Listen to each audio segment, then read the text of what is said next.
स्वर्णरेखा नदी का पानी आपके बाप का था, जब प्रदूषित कर दिया तो हम लोग उठ चुके हैं, लेकिन सरकार के पास जवाब नहीं माने तो कभी सुनील के रूप में, कभी निर्मल के रूप में लोग कह रहे थे कि स्वर्णरेखा नदी का पानी टाटा का है। बाप घर से ले गया था, टाटा की नौकरियां कहाँ है? तो सरकार आके बोलती है धोती साड़ी दे रहे, लड़ाई होने वाली है एक से बढ़कर माफियाओं से। टाटा इंडियन भी नहीं है, हमारी लड़ाई बड़े बड़े गुंडों से।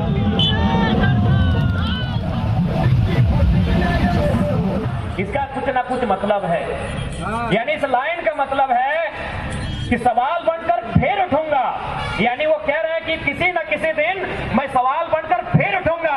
आज यहाँ गिन कर देखिए, जो लोग यहाँ सुनने के लिए आए हैं सवाल बनकर ही आए हैं ना, सरकार से सवाल करने ही आए हैं। तो यहाँ जितने लोग आए हैं, जितने लोग बैठे हैं, सभी तो निर्मल है। यही बात तो निर्मल दा ने कहा था कि सवाल बनकर फिर उठूंगा, जो बन पड़े सो जवाब रखना। सवाल बनकर तो हम लोग उठ चुके हैं, लेकिन सरकार के पास जवाब नहीं है, सरकार के पास जवाब नहीं है। इसीलिए हम लोग पूछते हैं कि हमारे हिस्से की नौकरियां कहाँ हैं? तो सरकार आके बोलती है धोती साड़ी दे रहे हैं ना। सरकार के एक सरकार योजना से थे, सोना सोवड़न धोती साड़ी योजना, তোমরা শুনেছি না? এই তো কি আমাদের দরকার কি ধোতি শাড়ি আছে কি? তো এটা তো আমি সওয়াল করছি সরকার সঙ্গে, আমরা সওয়াল করছি कि भाई शिक्षक बताओ टाटा, बताओ तुम। आज टाटा पूरा दुनिया को कहता है कि हमने उन्नति में योगदान दिया है, हमने अर्थव्यवस्था में योगदान दिया है, तो पूरी दुनिया के सामने सवाल करेंगे स्वर्णरेखा नदी का पानी आपके बाप का था, जब प्रदूषित कर दिया है। ऐसा सांसद चाहिए जो दिल्ली में बिल्ली की तरह नहीं शेर गर्जना मारे, और जो भी सामने आए वो जमीन पर उससे बैठ कर बात करे।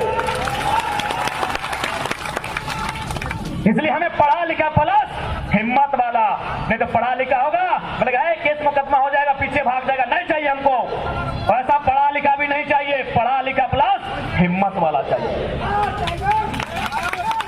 क्योंकि आने वाला दिन हमारी जो लड़ाई होने वाली है, एक से बढ़कर माफियाओं से लड़ाई होगी, हमारी लड़ाई माफियाओं से होगी, हमारी लड़ाई बड़े बड़े गुंडों से होगी, हमारी लड़ाई उनसे होगी। ऐसे में हमें एक ऐसे लीडर की दरकार है जो हमारी लड़ाई को लड़ सके। आज आप देख सकते हैं झारखंड के किसी कोने में चले जाएं, यहाँ के लोगों के साथ अमानवीय व्यवहार किया जाता है। ऐसा व्यवहार किया जाता है कि जैसे यहाँ के लोग इंसान ही नहीं है। आपके यहीं जादूगोड़ा में यूरेनियम पाया जाता है, उस यूरेनियम को लेकर हैदराबाद जाते हैं, उसके बाद वहां उसका फिल्टर किया जाता है। भाई खाने भाई यूरेनियम जो था क्या वादर फिल्ट्राइजेशन हो, और फिल्टर होने के बाद जो बढ़िया बचता है उसको प्रयोगशाला में रख लिया जाता है हैदराबाद में, और जो कचरा बचता है उसको फिर झारखंड भेजा जाता है। बताइए पूरे ब्रह्मांड में ऐसा अन्याय कहाँ होता होगा? इसका मतलब क्या समझें कि आपने मार्केट से केला खरीदा, आपने मार्केट से केला खरीदा, केला आप खरीदे हैं साक्षी में और लेकर आए हैं गालोडी, केला खा गए हैं और छिलका जाके फिर साक्षी में रख दिए हैं। यही झारखंड के साथ हो रहा है। यूरेनियम झारखंड में तोड़ते हैं, इसको लेकर जाते हैं हैदराबाद, वहां फिल्टर किया जाता है, जो बढ़िया होता है उसको वहीं रखा जाता है, और जो कचरा बचता है उसको फिर झारखंड में डिपोर्ट किया जाता है। न्याय है कि नहीं बताइए? ये अन्याय है कि नहीं? विकास के नाम पर क्या हम लोग अपना विनाश करेंगे? विकास के नाम पर हम अपना विनाश करेंगे, ये कौन सा विकास? इसलिए आज हम ऐसे एमपी चुनेंगे, हम ऐसे एमएलए चुनेंगे जो हमारा खुला टाड़, दलमा का पहाड़ और स्वर्णरेखा नदी की धार ये बचा के रखेगा।